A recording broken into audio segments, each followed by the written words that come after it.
رددتہ خاسئا، میرے پاس میں عشاء نوافل پڑھ رہا تھا، میرے پیارے صلی اللہ علیہ وسلم فرماتے ہیں ایک بھوت آ گیا، شیطان قسم کا سرکش جن آ گیا اور آیا کس طرح؟ محمد رسول اللہ پر حملہ کر رہا۔ یہ کوئی نیا نہیں، ان کے بڑے اسی طرح ہے، آپ سمجھ نہیں رہے۔ ان افریتن تفلت علی البارحۃ، رات کو آیا لیقطع علی صلاتی، لیقطع علی صلاتی، اس لیے یہ آپ کی نماز کو جب نہیں چھوڑ رہے تو آپ کو کام کرنے کہاں دیں گے؟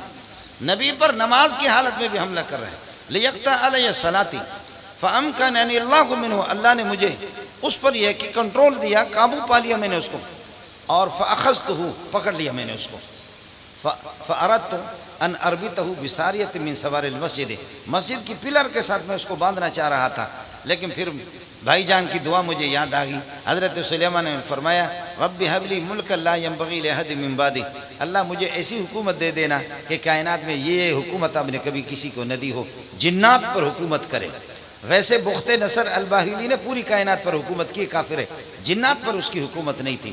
نمرود نے پوری کائنات پر حکومت کی، جنات پر اور پرندوں پر اس کی حکومت نہیں تھی، انسانوں پر اس کی حکومت تھی پوری دنیا میں۔ لیکن دو مسلمانوں نے، سکندر ذوالقرنین اگر نبی ہوں، نبی نہ ہوں، ولی ہوں، تب بھی پوری دنیا پر اس نے حکومت کی ہے، لیکن جنات پر اور پرندوں پر، مچھلیوں پر، اس پر آپ نے حکومت نہیں کی ہے۔ یہ ایک سلیمان علیہ السلام ہے جس نے پوری کائنات کے تمام مخلوقات پر حکومت کی۔ اب میں نے کہا کہ اگر میں اس کو چھوڑ دوں نا، اس کو میں چھوڑ دیتا، اس کو اگر میں باندھوں تو صبح کو صحابہ دیکھیں گے، کہیں گے کہ وے ہمارا سرکار بھی جنات پر حکومت کر رہا ہے، تو کہیں آپ ادب احترام کر رہے، نبی دوسرے نبی کا احترام۔ اس لیے میں نے کہا کہ بھائی جان پر کہیں کوئی اعتراض نہ کرے، میں نے اس کو چھوڑ دیا۔ جن کو نبی نے پکڑا کس طرح؟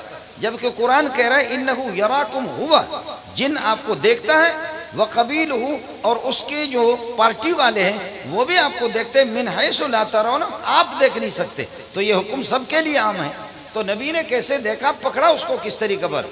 بخاری کی دوسری روایت ہے، ابو ہریرہ فرماتے ہیں کہ رسول پاک صلی اللہ علیہ وسلم نے صدقۃ الفطر کا جو مال تھا وہ میرے حوالے کیا کہ ابو ہریرہ اس کو سنبھالنا، میں اپنے ثوابدید پر یہ غریبوں میں تقسیم کروں گا، جو بیت المال کے لیے جمع ہو رہا ہے، صدقۃ الفطر کے مال، زکوٰۃ وغیرہ۔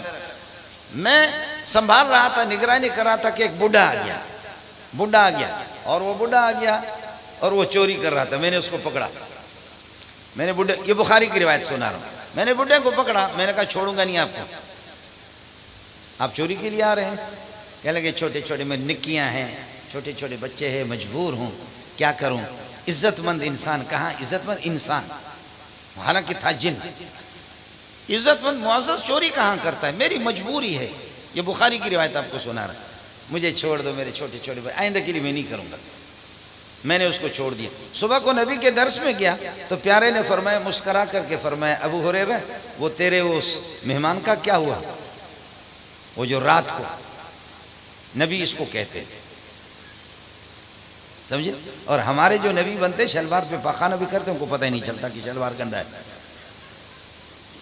ہاں آپ نے سنا تو ہے نا، اس قسم کے نبی جو برطانیہ سے اور دیگر امریکہ سے ہمارے لیے نبی آتے ہیں، بہت اسپیشل پرلے درجے کے خبیث حرامی،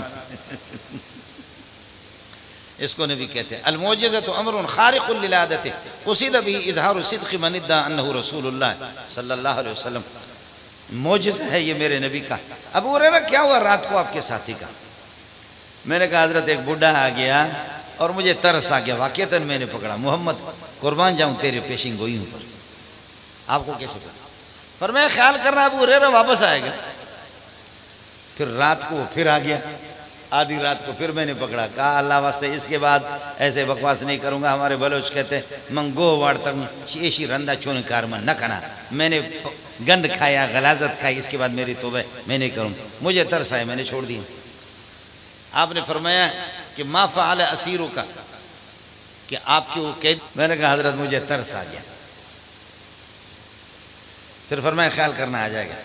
تیسری رات پھر میں نے پکڑ لیا، میں نے کہا کہ جنے دا پترے آج نہیں چھوڑوں گا کسی صورت میں، آج نہیں چھوڑوں گا۔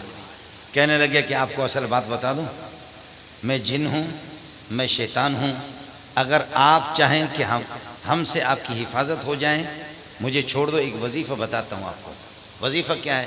فرمایا آیت الکرسی پڑھ کر کے سو جاؤ، کسی چیز پر پڑھو، انشاءاللہ اس کی حفاظت ہو جائے گی، کوئی جن کوئی شیطان، میں تو چونکہ سب کا ابا ہوں مجھے پتہ ہے کوئی بھی نہیں آئے گا، میں نے چھوڑ دیا۔ صحابہ حریص تھے کہ کوئی اچھی سی بات مل جائے، وظیفہ مل جائے، تو تھا تو جھوٹا لیکن وظیفہ صحیح بتایا۔ پھر صبح کو میں گیا، حضرت نے فرمایا کیا ہو؟ میں نے کہا حضرت اس طرح ایک وظیفہ بتایا۔ فرمایا ابو ہریرہ جانتے ہو یہ کون ہے؟ میں نے کہا حضرت، کہا یہ شیطان۔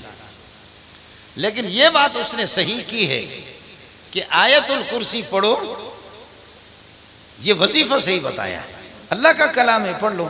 لیکن حیرت اس پر ہوتی ہے کہ ہمارے شیاطین 50 مرتبہ آیت الکرسی پڑھو تب بھی کتے کے بچے آزاد ہیں۔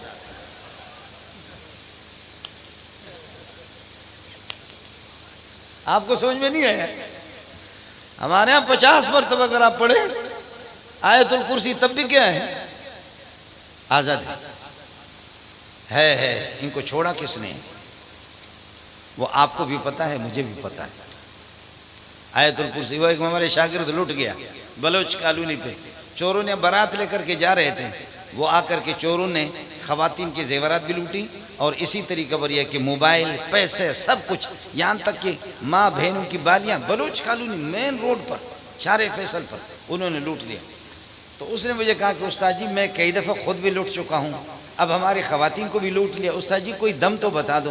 میں نے کہا جب گھر سے باہر نکلو 11 مرتبہ آیت الکرسی پڑھ لو، انشاءاللہ حفاظت ہو جائے گی۔ کہنے لگا استاد جی خدا کی قسم 11 مرتبہ پڑھا تھا، لیکن وہ کتے کے بچہ 22 مرتبہ پڑھ کر کے آ گیا تھا، چور۔ آپ استاد جی یہ کہہ رہے ہیں کہ اللہ آپ کو بھلا کہ 11 مرتبہ، خدا کی قسم میں نے پڑھی تھی، لیکن یہ کہ لگتا ہے کہ اس نے 22 مرتبہ پڑھی، 24 مرتبہ اس نے پڑھی، اس طریقے پر۔ تو ان کا مسئلہ اللہ آپ کا بھلا کر یہ ہے کہ ان کا مسئلہ آیت الکرسی سے بھی اگرچہ ہمارے تبلیغ